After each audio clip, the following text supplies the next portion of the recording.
राम राम दोस्तों आज आपने मार्केट को अच्छे तरीके से समझा होगा। कल मैंने आपको क्या कहा था कि मार्केट आपको ट्रैप कर सकता है और मार्केट ने किया भी वही। पहले आपको एक नेगेटिव मोमेंटम दिखाया, बड़ी बड़ी रेड कैंडल आपको देखने को मिली। फिर मार्केट ने आपको एक रिवर्सल मोमेंटम दिखाया। भाई जो सेलिंग करके गए थे उन्हें यहां पे मार्केट ने ट्रैप किया, जिन्होंने यहां पे किया होगा उन्हें साइडवेज ले जाके ट्रैप किया। लेकिन हमने कुछ डिस्कशन किए थे कि जैसे कि ऊपर की तरफ इंपॉर्टेंट लेवल हो सकते हैं 50,000 और एक 50,051। ध्यान से देखो, क्या उसी जोन से आपको रिजेक्शन देखने को मिल रहा है? यहां पे देखो, मार्केट ने ओपनिंग दी उस जोन में और आपको एक रिवर्सल दिखाया। फिर आप कहेंगे कि यहां पे सपोर्ट की क्या पॉसिबिलिटी बन रही है। तो मैं सारी चीजों का डिटेल में डिस्कशन करने वाला हूं। आज इतनी बेहतरीन लर्निंग होने वाली है, फ्री ऑफ कॉस्ट में एक पैटर्न भी आपके साथ डिस्कस करने वाला हूं। काफी डिटेल में समझेंगे और एक एक चीज को डिटेल में समझेंगे, इसलिए कोई भी पॉइंट मिस मत करना और वीडियो को एंड तक देखना। जैसे कि मैं फ्री ऑफ कॉस्ट आपको कंटेंट काफी प्रोवाइड कराता रहता हूं, तो हम यहां पे क्या समझेंगे, इस वाले पैटर्न को समझेंगे, एक रेंज को समझेंगे, क्योंकि एक रेंज का फॉर्मेशन हो रहा है। दूसरी हमारे लिए सबसे ज्यादा जरूरी चीज क्या है, रेंज का फॉर्मेशन तो हो रहा है लेकिन ये नैरो भी होता जा रहा है। जितना नैरो होता जाएगा हमारे लिए उतना अच्छा है। ध्यान से देखो, मार्केट ने यहां पे जाके बायर्स और सेलर्स के बीच काफी हैवी फाइट चल रही है। यानी कि बायर्स चाह रहे हैं कि मार्केट ऊपर जाए, सेलर्स चाह रहे हैं नीचे जाए। और इस वाली कैंडल पे भी फोकस करो, काफी बेहतरीन एक सपोर्ट जोन से बाइंग आती हुई आपको ये भी दिखाई दी है। सारी चीजों का डिटेल में डिस्कशन करेंगे, लेकिन पहले मैं आपको 1 मंथ के टाइम फ्रेम पे लेके आता हूं। दोस्तों वीडियो थोड़ा सा लंबा हो सकता है क्योंकि छुट्टियां हैं आपके लिए और मंडे की भी छुट्टी है। सबसे पहले तो आपको ईद की बहुत सारी शुभकामनाएं, अच्छे से मनाना इस त्योहार को और एंजॉय करना। तो आइए फिलहाल एनालिसिस को समझो। भाई अब हमारे पास मंडे का भी हॉलीडे आ गया, ट्यूसडे को मार्केट ओपन होने वाला है। उम्मीद है आपने कुछ भी कैरी फॉरवर्ड नहीं किया होगा। मैंने आपको पहले दिन ही समझा दिया था कल वाली वीडियो में कि गलती से कुछ भी कैरी फॉरवर्ड मत करना, गलती से भी मत कर देना। क्योंकि काफी लोग ये सोचते हैं कि भाई लॉस हो गया कैरी फॉरवर्ड कर लेते हैं, या फिर उसी सिचुएशन में, क्योंकि अलग चीजें दिखाई दे रही है। चलो पहले मैं आपको 1 मंथ के टाइम फ्रेम पे कुछ चीजें दिखाने की कोशिश करता हूं। एक रेंज दिखाई दे रही है, मैंने आपको 4 पैटर्न्स बता रखे हैं। ट्रायंगल वाले पैटर्न, ट्रेंड लाइन से मिलकर बना हुआ पैटर्न और पैरेलल पैटर्न। आपको यहाँ पे कौन सा पैटर्न दिखाई दे रहा है? ये वाला पैटर्न दिखाई दे रहा है। ऊपर की तरफ आप देखेंगे रेजिस्टेंस, साफ साफ देखो। नीचे की तरफ आप देखेंगे सपोर्ट। फिर आप सोचेंगे लेकिन हमारे लिए इसमें जरूरी क्या है, वो सीधा पॉइंट पे आओ। तो उस पॉइंट पे आते हैं। आप इस वाली कैंडल को देखो जो इस मंथ की कैंडल बनी है। ध्यान रखना ये 1 मंथ का टाइम फ्रेम मैंने सिलेक्ट कर रखा है। अब ये मत सोच कहने लग जाना कमेंट में कि हम तो इंट्राडे ट्रेडिंग कर रहे हैं, 1 मंथ के टाइम फ्रेम पे क्यों देखें। देखना जरूरी है। हो सकता है मार्केट एक रेजिस्टेंस जोन पे खड़ा है, क्योंकि ध्यान से देखो, अगर ये रेजिस्टेंस यहां से ले रहा है, इस वाली रेड कैंडल को भी देखो, यहीं से ही रेजिस्टेंस की पॉसिबिलिटी बनी है। अगर यहां से पॉजिटिव मोमेंटम आता है तो अगर ये इस ट्रेंड लाइन को फॉलो करता है तो फिर से रेजिस्टेंस की पॉसिबिलिटी कहां पे बन सकती है? इस वाली ट्रेंड लाइन से। इसलिए आपको एक बड़ी टाइम फ्रेम पे क्या चल रहा है, किस तरह का प्राइस एक्शन चल रहा है, वो चीजें आपको क्लियर समझ में आ जाती है। जैसे यहां पे प्राइस एक्शन की बात करें तो सीधे सीधे ध्यान से देखो किस तरह का प्राइस एक्शन है। मैंने पहले भी समझाने की कोशिश करी थी। हायर हाई, हायर हाई, ये भी हायर हाई, ये भी हायर हाई और ये भी हायर हाई। यहां पे देखो higher low, higher low, higher low, higher low, इस तरह की सिचुएशन चल रही है। ट्रेंड चेंज हम तब मानेंगे जब मार्केट पिछले हायर लो का ब्रेकडाउन दे देगा, लेकिन यहां पे नया हायर हाई मार्केट फॉर्मेशन करते हुए ऊपर की तरफ बढ़ रहा है। तो इसलिए मैंने क्या डिस्कशन किया, काफी लोग ये सोचने लग जाते हैं अगर इस मोमेंटम में ज्यादा बड़ी गैप अप ओपनिंग मिल गई तो ऊपर की तरफ हमें रेजिस्टेंस लाइन का पता है, तो यहां से हम रिवर्सल प्लान कर सकते हैं एक छोटे स्टॉप लॉस के साथ। भाई देने को मार्केट इसका ब्रेकआउट भी दे सकता है। सोचो, ये स्विंग ट्रेडिंग में काफी मदद करता है। जैसे कि कैरी फॉरवर्ड किस सिचुएशन पे हम कर सकते हैं, क्योंकि अगर यहां से रिजेक्शन ले रहा है तो हमें पता है मार्केट के लिए अगले सपोर्ट की पॉसिबिलिटी है। अगर यहां से सपोर्ट ले रहा है तो हमें पता है अगले रेजिस्टेंस की पॉसिबिलिटी ये है। तो यहां से ये हमारी स्विंग में भी या कैरी फॉरवर्ड करने में भी मदद कर सकते हैं। समझ में आगे कि नहीं, बात क्लियर हो कि नहीं? तो 1 डे के टाइम फ्रेम पे हम ये देख रहे हैं कि लगभग इस मंथ के आधे दिन जा चुके हैं। लगभग 14-15 डेज पास हो चुके हैं इस मंथ के, तो यानी कि आधा मंथ पूरा हो चुका है। ये हमें क्लियर समझ में आ रहा है। तो इस कैंडल में हम इस तरह की कैंडल देखने को मिल रही है, यानी कि बुलिशनेस हमें नजर आ रही है, बायर्स एक्टिव होते हुए हमें नजर आ रहे हैं। पहली चीज नोट कर लो, ये कैंडल पे फोकस करो। दूसरी चीज नोट करो, भाई बायर्स चाहे एक्टिव हो, अच्छी बात है, लेकिन अगर मार्केट इस ट्रेंड लाइन को भी फॉलो कर रहा है और फिर से फॉलो करेगा तो अगले रेजिस्टेंस की पॉसिबिलिटीज यहां पे हो सकती है। हम उस चीज को भी इग्नोर नहीं कर सकते। ये भी नोट डाउन कर लो। समझ में आ गई? यहां से सिर्फ ये ही नोट डाउन करने लायक बातें थी। अब इससे एक छोटे टाइम फ्रेम पे आ जाते हैं, काफी डिटेल में समझेंगे, क्योंकि छुट्टी है तो इसलिए वीडियो थोड़ा सा लंबा हो सकता है। मैं डिटेल में एनालिसिस करूंगा। अगर कंटेंट पसंद आ रहा है दोस्त, वीडियो को लाइक जरूर करना। अब यहां पे हम क्या ऑब्जर्व कर रहे हैं, हम यहां पे काफी दिनों से एक चीज ऑब्जर्व कर रहे हैं, मार्केट एक साइडवेज फेज में चल रहा है और इसके हमने दो रीजन एक्सप्लेन करे थे। जब भी मार्केट में एक बड़ा मूव आता है या तो मार्केट कुछ रिट्रेसमेंट लेता है, पहला ये डिस्कशन हुआ था। दूसरा क्या डिस्कशन हुआ था, अगर बड़ा मूव आता है या वो साइडवेज चला जाता है। दूसरा हमारा ये डिस्कशन हुआ था। फिलहाल क्या सिचुएशन है, फिलहाल मार्केट चला गया है साइडवेज, ये डिस्कशन हमें यहां पे दिखाई दे रहा है। क्लियर क्लियर समझ में आ रहा है कि नहीं? और सिर्फ साइडवेज जाने वाली बात ही नहीं है, और भी चीजें हमें यहां पे दिखाई दे रही है। मार्केट बार बार 50,000 का ब्रेकआउट देने की कोशिश कर रहा है और एक और इंपॉर्टेंट रेजिस्टेंस था हमारा 50,051, यानी कि इनका ब्रेकआउट बार बार हर एक कैंडल में देने की कोशिश कर रहा है पिछले 3-4 दिनों से। इस वाली कैंडल को फोकस करो, क्या प्राइस ऊपर सस्टेन कर पाया? नहीं। इस वाली कैंडल को फोकस करो, क्या प्राइस ऊपर सस्टेन कर पाया? नहीं। इस वाली कैंडल पे भी फोकस करो, क्या प्राइस ऊपर सस्टेन कर पाया? नहीं। इस वाली कैंडल पे भी फोकस करो, गैप अप ओपनिंग मिली लेकिन रिजेक्शन देखने को मिला, प्राइस इन लेवल के ऊपर सस्टेन नहीं कर पाया। आज वाली कैंडल को भी देखो, यानी कि हमें क्लियर क्लियर ये भी दिखाई दे रहा है कि अगर हमें पॉजिटिव मोमेंटम चाहिए तो इस जोन का हमें ब्रेकआउट चाहिए। दूसरा पॉइंट नोट कर लो, इससे अलग एक पॉइंट और है। कल वाली वीडियो में भी मैंने आपको समझाने की कोशिश की थी। क्या समझाने की कोशिश की थी? अब मान के चलो मार्केट ने 50,000 का भी आपको ब्रेकआउट दे दिया, उसके बाद मार्केट ने 50,051 का भी ब्रेकआउट दे दिया। तो मेरा आपसे एक सवाल है, पूरी ईमानदारी से जवाब देना, अगर मार्केट 50,051 का ब्रेकआउट दे देता है तो क्या पॉजिटिव साइड आप पोजीशन लेंगे? लेंगे तो क्यों लेंगे, नहीं लेंगे तो क्यों नहीं लेंगे? जल्दी से मुझे कमेंट करके बताओ, पूरी ईमानदारी से बताना है। वीडियो को यहीं पे रोक लो, अभी मैं अपना भी जवाब दूंगा, लेकिन पूरी ईमानदारी से बताना है, ठीक है? दे दिया आप सभी ने जवाब, वापस आगे वीडियो को लाइक भी कर देना अगर कंटेंट पसंद आ रहा है तो। अब मैं एक लाइन ड्रॉ करता हूं, ध्यान से देखना। एक लाइन, एक हॉरिजॉन्टल लाइन उठा लेता हूं मैं और यहां पे ड्रॉ करने की कोशिश करता हूं। ओके, कर दी मैंने, और एक लाइन और ड्रॉ कर देता हूं मैं यहां पे। ओके, ये भी कर दी। अब ये दो लाइनें मैंने क्यों ड्रॉ करी है, इन्हें ध्यान से समझने की कोशिश करो। भाई यहां पे मैंने सवाल क्या पूछा था आपसे, अगर मार्केट 50,000 का भी ब्रेकआउट दे देता है और 50,051 का भी ब्रेकआउट दे देता है तो क्या पॉजिटिव साइड अपॉर्चुनिटी बन सकती है कि नहीं बन सकती? बन सकती है तो क्यों बन सकती है, नहीं बन सकती तो क्यों नहीं बन सकती? सभी ने जवाब दे दिया, अब मेरा जवाब सुनो।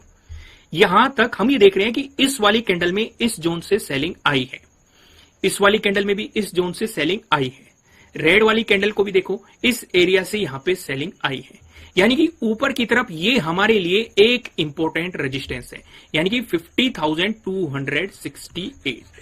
अब यहां पे आ जाओ, अगर 50,051 का ब्रेकआउट मिलता है, प्राइस ऊपर सस्टेन करता है, तो हमारे लिए एक और अगला इंपॉर्टेंट रेजिस्टेंस क्या है? 50,268, यानी कि यहां तक के मोमेंटम को हम ऑब्जर्व कर सकते हैं। ज्यादा बेहतर क्या रहेगा? स्कैल्पिंग करना। हो सकता है एक ही कैंडल में आपको ये मूव देखने को मिल जाए, क्योंकि शुरुआती फेज में आपको बड़े मूव मिलते हैं। क्योंकि ये समझाना इसलिए जरूरी है कि अगर मार्केट यहां पे पूरे ही मोमेंटम को गैप अप ओपनिंग के दौरान कवर करने की कोशिश करता है और इसी जोन के आसपास यानी कि 50,268 के पास ही गैप अप ओपनिंग देकर रिवर्सल मारता है, तो वहां से हम एक छोटे स्टॉप लॉस के साथ मार्केट में पोजीशंस बनाने की सोच सकते हैं। क्योंकि हम ऐसा क्यों प्लान कर रहे हैं? क्योंकि पहले भी मार्केट यहां से इस तरह की मोमेंटम दिखा चुका है। क्लियर क्लियर बातें समझ में आ रही है कि नहीं? दूसरी बात और समझो, देखो दोस्त, मैं फिर से कह रहा हूं कि वीडियो लंबा हो सकता है लेकिन समझाने लायक बहुत सारी चीजें हैं और छुट्टियां भी है, तो इसलिए मैंने सोचा वीडियो चाहे लंबा हो जाए कोई बात नहीं, पर जो समझाने लायक चीजें हैं उन सारी चीजों को कवर किया जाए। अब हम ये देख रहे हैं कि ये एक इंपॉर्टेंट रेजिस्टेंस है, अगर मार्केट इसका ब्रेकआउट देके प्राइस ऊपर सस्टेन कर जाता है तो क्या ये एक इंपॉर्टेंट सपोर्ट के रूप में भी काम कर सकता है? हमारा सिंपल सा प्राइस एक्शन वाला रूल, रेजिस्टेंस से ब्रेकआउट मिलता है तो उसके सपोर्ट की तरह एक्ट करने की पॉसिबिलिटी बढ़ जाती है, तो ये हमारे लिए एक सपोर्ट की तरह भी एक्ट कर सकता है, पहली चीज। दूसरी चीज, हमारे लिए एक पॉजिटिव प्राइस एक्शन भी बना सकता है। अगर मार्केट इसका ब्रेकआउट देकर रिटेस्ट करने आ जाता है और यहां पे आपको हैमर दे देता है या पिन बार बुलिश कैंडल दे देता है, तो स्टॉप लॉस हमारा बहुत छोटा रहेगा, लेकिन रिस्क रिवार्ड रेशो हमें एक बेहतरीन मिल सकता है। क्योंकि अगले इंपॉर्टेंट रेजिस्टेंस पहला ये हो सकता है जहां से शार्प सेलिंग आई थी, इसका ब्रेकआउट मिला तो ऑल टाइम हाई पे आप अगला इंपॉर्टेंट रेजिस्टेंस देख सकते हैं। ये भी बातें समझ में आ गई कि नहीं? काफी बहुत सारी बातें समझने लायक है। अब दूसरी चीज पे फोकस करो। ये तो हमने जितना भी कवर किया ये ऊपर की तरफ कवर किया। अगर मार्केट यहां से अगर बार बार रिजेक्शन ले रहा है, यानी कि सेलर्स हावी है, अगर ये नेगेटिव मोमेंटम कंटिन्यू करता है, तो मेरा फिर से आपसे एक सवाल है, अगर 50,051 का ब्रेकडाउन मिलता है, ध्यान से सुनो, मैं ब्रेकआउट की बात नहीं कर रहा, ब्रेकडाउन की बात कर रहा हूं। और 50,000 का भी ब्रेकडाउन मिल जाता है, यानी कि इन दोनों से प्राइस नीचे रहता है, तो क्या नेगेटिव साइड पोजीशंस लेने में या नेगेटिव साइड पोजीशंस बनाने में समझदारी है कि नहीं है? नहीं है तो क्यों नहीं है तो क्या रीजन है? जल्दी से कमेंट करके बताइए। ये आपका भी टेस्ट हो रहा है कि आप कितना सीख रहे हैं इन वीडियो से। भाई टाइम सिर्फ वीडियो देखने से लर्निंग नहीं होती है, आपका ऑब्जर्वेशन क्या है मार्केट के बारे में, ये बहुत ज्यादा मायने रखता है। कर दिया सभी ने कमेंट? वापस आ जाइए। भाई नेगेटिव साइड हम प्लान कर सकते हैं, लेकिन हम एक बात देख रहे हैं कि इस जोन से बार बार बाइंग आ रही है। इस वाली कैंडल को भी देखो बाइंग आई, इस वाली कैंडल को भी देखो बाइंग आई, इस वाली कैंडल को भी देखो बाइंग आई, आज वाली कैंडल को भी देखो बाइंग आई। यानी कि ये वाला जोन काफी इंपॉर्टेंट रोल प्ले कर रहा है, यानी कि 49,600 काफी इंपॉर्टेंट। क्या इस जोन का पहले भी कोई रोल रह चुका है? इस वाली कैंडल को देखो, ये आपको रेड कैंडल इस तरह की दिखाई दे रही है, कहां से रिजेक्शन ले रही है? सेम इसी जोन से। और पीछे जाओ, इस वाले एरिया को देखो, कहां से रिजेक्शन ले रही है? इसी जोन से। और पीछे जाओ, कहां से रिजेक्शन ले रही है? इसी जोन से। यानी कि 49,600 हमारे लिए पहले एक इंपॉर्टेंट रेजिस्टेंस बना हुआ था और इसका ब्रेकआउट दिया, तो अब ये एक इंपॉर्टेंट सपोर्ट के रूप में एक्ट कर रहा है। यानी कि अगर नेगेटिव मोमेंटम रहता है, 50,000 से नीचे प्राइस सस्टेन करता है, तो आपके लिए एक इंपॉर्टेंट सपोर्ट 49,600 हो सकता है। अगर इसका ब्रेकडाउन मिला तो आपको और भी गिरावट देखने को मिल सकती है, फिर ये एक इंपॉर्टेंट रेजिस्टेंस की तरह आपको एक्ट करता हुआ दिखाई दे सकता है। बातें समझ में आ रही है कि नहीं दोस्त? अगर समझ में आ रही है तो कमेंट करके जरूर बता देना समझ में आ रही है। मैं आपको एक खुशखबरी और दे दूं, जो 75% का ऑफ चल रहा था, ये आप लोगों की स्पेशल डिमांड पे जो आपके ईमेल आ रहे हैं, कमेंट आ रहे हैं, जो इस कोर्स के प्रति आपका प्यार आ रहा है, ये 7 दिन तक और एक्सटेंड कर दिया गया है। नीचे डिस्क्रिप्शन में आपको एप्लीकेशन का लिंक मिल जाएगा, जाइए अपनी लर्निंग को और ज्यादा स्ट्रॉन्ग कीजिए और इन छुट्टियों का बेनिफिट उठाइए। 3 दिन की छुट्टी मिल रही है आपको, सैटरडे संडे मंडे, अपनी लर्निंग को स्ट्रॉन्ग कीजिए। फिलहाल ये 75% का ऑफर मैं कंटिन्यू रखता हूं अगले 7 दिनों के लिए, सिर्फ आपकी स्पेशल डिमांड पे, जो आपने कमेंट किए कि एक्सटेंड करो या जैसे भी, तो मैंने इसे एक्सटेंड कर दिया है। यहां तक बातें समझ में आ गई? आगे बढ़ते हैं। अब देखो दोस्त, लॉजिक काफी सिंपल था, लेकिन क्या लॉजिक का डिस्कशन करने की जरूरत है? बहुत बेहतरीन मोमेंटम मिला, मार्केट ने इस वाली कैंडल में इन सभी को इंगल्फ कर दिया, अपनी स्ट्रॉन्गनेस दिखा दी, और यहां पे इंडिसीजन कैंडल भी बनी। स्टॉप लॉस बहुत छोटा था, लेकिन मोमेंटम आप ट्रेडिंग डे हाई तक कैप्चर कर सकते थे। अगर आप इस मोमेंटम को पकड़ना चाहते थे, इसने सिर्फ स्कैल्पिंग अपॉर्चुनिटीज दी है, क्योंकि रिजेक्शन किस वाले जोन से बनाया, अभी मैं चिल्ला चिल्ला के आपको समझाया है कि 50,000 और 50,051 एक रिजेक्शन जोन एरिया है। आज के मार्केट को देखो, क्या इसी एरिया से रिजेक्शन लिया गया है? बिल्कुल आप साफ साफ देख सकते हैं। ये रहा आपका 50,000, अगर आप यहां से एक्सटेंड करेंगे, ये रहा 50,000 और ये रहा आपका 50,051। इस जोन से आपका रिजेक्शन बना है। ये स्कैल्पिंग की बहुत बेहतरीन अपॉर्चुनिटी थी, आपके लिए पहला सपोर्ट हो सकता था प्रीवियस डे क्लोजिंग। इसका भी ब्रेकडाउन मिल रहा है, तो आपके लिए इंपॉर्टेंट सपोर्ट हो सकता था प्रीवियस डे लो। तो यहाँ पे आपको मार्केट ने काफी बेहतरीन मोमेंटम दिया है। क्लियर समझ में आ रहा है कि नहीं? कोई भी कंफ्यूजन तो नहीं है ना? कॉन्सेप्ट क्लियर है? फिर मार्केट ने इस रेड ग्रीन वाली कैंडल में इस एरिया को इंगल्फ किया है पूरी तरीके से, और आपको एक पॉजिटिव बहुत ही बेहतरीन जो प्रीमियम में उछाल वाला मोमेंटम दिया है। उसके बाद मार्केट चला गया साइडवेज, ना तो अपने ट्रेडिंग डे हाई को ब्रेकआउट कर पाया और ना ही इसका ब्रेकडाउन दे पाया, जो मार्केट ने रिवर्सल के दौरान जो लो लगाया था, ना ही इसका ब्रेकडाउन दे पाया। यहीं पे रेजिस्टेंस की तरह एक्ट करता रहा। आइए अब मैं आपको लेके चलता हूं 1 आवर के टाइम फ्रेम पे। हम ट्यूजडे के बारे में कुछ सोचते हैं कि आप किस तरीके से अब हम मार्केट को देख सकते हैं। कुछ चीजें नोट करना, ठीक है? माइंड में भी नोट करना, कॉपी पे नोट करना चाहते हो तो कॉपी पे भी आप नोट कर सकते हैं। पहली चीज नोट करो, इस एरिया में हमें रेजिस्टेंस दिखाई दे रहा है। क्यों दिखाई दे रहा है? हमने 1 मंथ के टाइम फ्रेम पे भी डिस्कस किया और 1 डे के टाइम फ्रेम पे भी डिस्कस किया, इसलिए हमने ये डिस्कशन पहले ही खत्म कर दिया। अब आपको सबको पता होगा, क्योंकि अब हम छोटे टाइम फ्रेम पे आ गए, कि यहाँ पे रेजिस्टेंस की पॉसिबिलिटी क्यों है। समझ में आ गई? दूसरी बात नोट करो, यहां पे नीचे की तरफ ये एरिया सबसे ज्यादा इंपॉर्टेंट है, 49,600, ठीक है? ये एरिया सबसे ज्यादा इंपॉर्टेंट है। क्यों इंपॉर्टेंट है? हम 1 मंथ के टाइम फ्रेम पे भी देख के आए और 1 डे के टाइम फ्रेम पे जस्ट अभी डिस्कशन करके आए। लेकिन क्या प्राइस एक्शन के अकॉर्डिंग भी इंपॉर्टेंट है कि नहीं? भाई वो भी तो डिस्कशन करना जरूरी है, क्योंकि मैं आपको क्या कहता हूं, मल्टीपल तरीके से मार्केट को ऑब्जर्व करो, वहां से आपकी नॉलेज एकदम से, एक्सपीरियंस भी एकदम से अलग ही निकल के आता है। प्राइस एक्शन देखते हैं। मार्केट ने मोमेंटम किया, ये बनाया, ये बनाया, ये बनाया। ट्रेंड लाइन का हमारा सिंपल सा रूल क्या कहता है कि पिछला जो सपोर्ट एरिया है, जब तक मार्केट उसका ब्रेकडाउन नहीं देता, आपको नेगेटिव साइड प्लान नहीं करना चाहिए। यही कहता है कि नहीं? पिछला सपोर्ट एरिया आज के लो को देखो कहां पे बन रहा है, 49,600 के पास में, यानी कि प्राइस एक्शन भी बता रहा है हमें, ट्रेंड लाइन का रूल भी हमें बता रहा है कि 49,600 एक बहुत ही बेहतरीन सपोर्ट जोन है। इसके ब्रेकडाउन के बाद ही आप कुछ नेगेटिव मोमेंटम के बारे में प्लान कर सकते हैं। जब तक इसका ब्रेकडाउन नहीं मिलता आप सिर्फ स्कैल्पिंग या फिर छोटे पॉइंट पे फोकस करो, एग्रेसिवली कुछ भी प्लान मत करो, क्योंकि काफी लोग ये सोचने लग जाते हैं कि यहाँ पे मार्केट में दिया ट्रेंड लाइन का ब्रेकडाउन, फिर अगर इस एरिया से मार्केट सपोर्ट लेके बाउंस कर गया, वे ट्रैप हो गए, वे सोचने लग जाते हैं मार्केट यहां से क्यों बाउंस कर गया।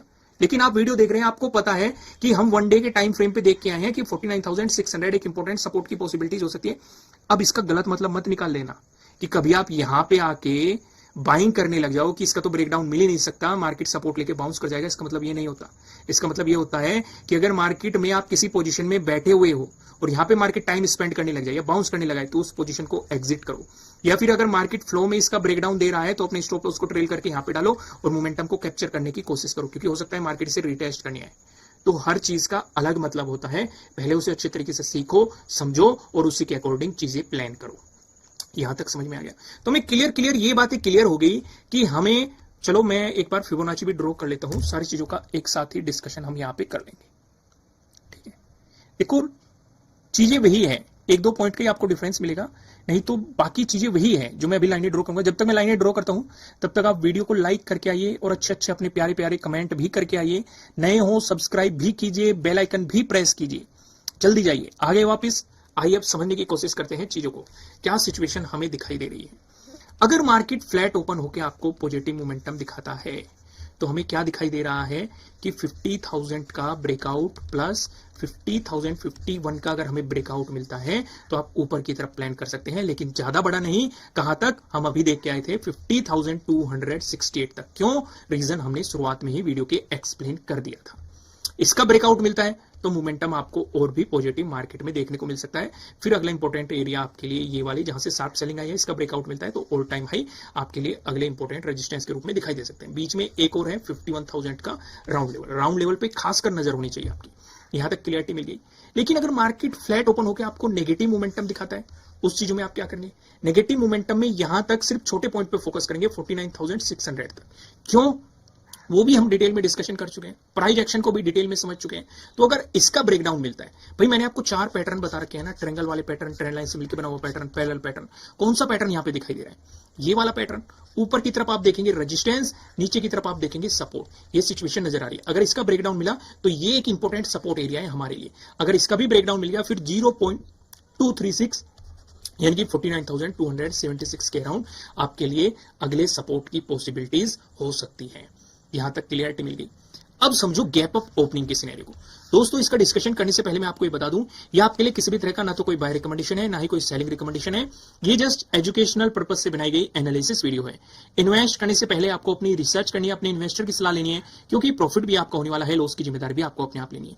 अगर गैप अप ओपनिंग का सिनेरियो बनता है तो उस सिचुएशन पे आप क्या ऑब्जर्व करेंगे? जैसे ऑब्जर्व करो, जब जब मार्केट ने गैप अप ओपनिंग दी है, इस एरिया से मार्केट ने रिवर्सल प्लान किया है।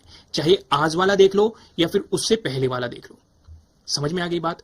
तो हमारे लिए क्या है, अगर गैप अप ओपनिंग, फिर से मैं आपको कहां पे लेके आता हूं, यहीं पे वन डे के टाइम फ्रेम पे 50,268 के जोन में अगर आपको गैप अप ओपनिंग मिल जाती है तो उस सिनेरियो पे हमें पता है कि ये एक रेजिस्टेंस एरिया है, ये बात तो हमें पहले से पता है। तो अगर मार्केट गैप अप ओपन होकर टाइम स्पेंड करके ब्रेकआउट दे देता है तो स्टॉप लॉस बहुत छोटा मिलेगा, लेकिन आपको एक मोमेंटम मिल सकता है, क्योंकि जो ये बार बार सेलिंग कर रहे हैं इनके स्टॉप लॉस यहीं पड़े होंगे, इनके अंदर डर पैदा होगा, मार्केट से भागेंगे तो आपको एक मोमेंटम मिल सकता है। लेकिन एक बात ध्यान रखना कि गैप अप ओपन होते ही नेगेटिव साइड पोजीशन बनाने मत लग जाना। कभी ये सोचो कि यहां पे भी मार्केट ने गैप अप ओपनिंग दी थी, रिवर्सल प्लान कर दिया था, यहां पे भी एक रिवर्सल प्लान कर दिया था, यहां पे भी एक रिवर्सल प्लान कर दिया था, आज भी एक रिवर्सल प्लान कर दिया है। पहले रिवर्सल का कोई प्राइस एक्शन बनने देना और छोटा स्टॉप लॉस रखना। अगर कैंडल ज्यादा बड़ी बन गई तो मार्केट के साथ उंगली मत करने लग जाना। कभी आप मार्केट के साथ उंगली करने बैठो और मार्केट ने अगर आपके साथ उंगली कर दी तो आपको प्रॉब्लम का सामना करना पड़ सकता है। यहां तक क्लियरिटी मिली कि नहीं मिली? मिल गई? कोई भी कंफ्यूजन नहीं है ना? आगे बढ़ते हैं, डिस्कशन को आगे बढ़ाते हैं। अगर मार्केट ने गैप अप ओपनिंग दे दिया, आपको रिवर्सल दे दिया, सिर्फ छोटे पॉइंट पे फोकस रखना है, क्योंकि फिर previous day high important resistance बनेगा, प्रीवियस डे क्लोजिंग बनेगा, ये वाली ट्रेंड लाइन बनेगी, फिर प्रीवियस डे लो बनेगा। तो छोटे पॉइंट पे फोकस रखना है, कुछ एग्रेसिव प्लान नहीं करना है। या तो मार्केट कहां पे 50,268 का डिस्कशन कर रहे थे ना हमने, कहां दिखाया था मैंने आपको? वन डे के टाइम फ्रेम पे 50,268, या तो इससे ऊपर निकले कुछ पॉजिटिव प्लान करेंगे, या फिर 49,600 से नीचे निकले तब कुछ नेगेटिव प्लान करेंगे। इस बीच केवल और केवल छोटे पॉइंट पे फोकस रखना है, कुछ भी एग्रेसिवली प्लान नहीं करना है। अगला डिस्कशन, अगर मार्केट ने आपको गैप डाउन ओपनिंग दे दी, इस वाले सिनेरियो पे आप क्या करेंगे? अगर गैप डाउन ओपनिंग मिलती है तो हमें पता है ये ट्रेंड लाइन है, तो एकदम से फुदकने मत लग जाना कि ट्रेंड लाइन का ब्रेकडाउन मिल गया, ब्रेकडाउन मिल गया। जब तक इसका ब्रेकडाउन नहीं मिलता, अगर ट्रेंड लाइन का ब्रेकडाउन मिलता है तो सिर्फ यहां तक की मोमेंटम को ही ऑब्जर्व करना है, यानी कि छोटे पॉइंट पे फोकस करना है। जब तक 49,600 से ऊपर है तब तक ये रेंज बनी हुई है। और 49,600 क्यों इंपॉर्टेंट है? पहले एक इंपॉर्टेंट रेजिस्टेंस था, अभी एक इंपॉर्टेंट सपोर्ट की तरह कर रहा है, तो इसलिए हमारे लिए ये एक इंपॉर्टेंट एरिया भी है, इंपॉर्टेंट जोन भी है, इंपॉर्टेंट लेवल भी है। हम इसे आंख बंद करके इग्नोर नहीं कर सकते हैं। दोस्तों, मैं आपको लास्ट में फिर से याद दिला दूं, 75% का ऑफर मैंने फिर से ला दिया है अगले 7 दिनों के लिए। तो इन छुट्टियों का फायदा उठाइए, अपनी लर्निंग को स्ट्रॉन्ग कीजिए। नीचे डिस्क्रिप्शन में आपको एप्लीकेशन का लिंक मिल जाएगा। वीडियो को लाइक कीजिए, नए हो सब्सक्राइब करना, बेल आइकन प्रेस करना, जिससे आपको आने वाली वीडियोस के नोटिफिकेशन मिल सकेंगे। फिलहाल इस वीडियो में इतना ही, फिर मिलते हैं किसी नेक्स्ट वीडियो में, तब तक के लिए राम राम।